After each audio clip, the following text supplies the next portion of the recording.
This is why Ilia Topuria shouldn't fight Paddy Pimblett next. 1. Risk versus reward. Topuria's position is very strong. Ilia is undefeated and now holds the lightweight title. He has, in short, nothing to lose in terms of his record and everything to gain by taking a safe first defense against a clearly ranked or stylistically favorable opponent. Jumping straight into a fight with Pimblett, who is a live risk, could jeopardize that perfect record and the momentum he has built. When a champion is hot, the smart move is often to maximize value, not to gamble. 2. Style matchup concerns. Topuria holds advantages that might make the fight less optimal for Pimblett, which indirectly, Topuria has demonstrated elite finishing ability, many submissions and KOs. Pimblett, while talented and charismatic, has a record that includes losses and less complete dominance compared to a truly undefeated champion. His record is 23-3. Pimblett's striking defense isn't elite. For example, his significant strikes absorbed per minute and striking defense numbers suggest he is somewhat vulnerable.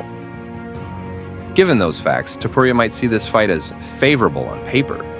But the flip side is that, from a business legacy standpoint, a dominant win over a lesser fighter doesn't add as much to his standing, whereas a loss would damage it.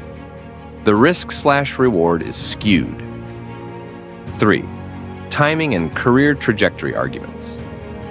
Topuria has just captured the lightweight title with a statement win.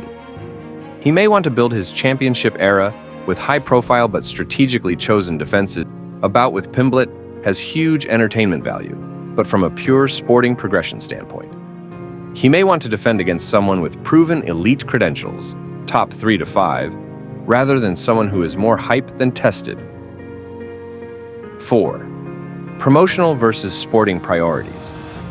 Pimblett brings big crowd-pleasing value. Personality, style, highlight finishes. That makes him appealing from a marketing standpoint. But sporting-wise, he may not yet represent the top-tier challenge that maximizes Topuria's championship credentials.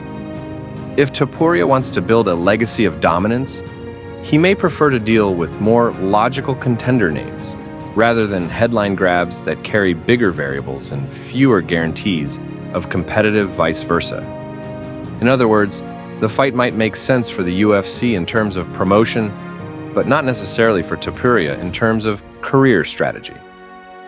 5. Potential upside versus downside consequences. The upside of fighting Pimblett is clear. Massive public interest, event draw, storyline. But the downside. If Topuria underperforms, it could damage his aura as the undefeated champion. If the fight is competitive or doesn't go his way, the narrative shifts from dominant champion to took risky fight too early.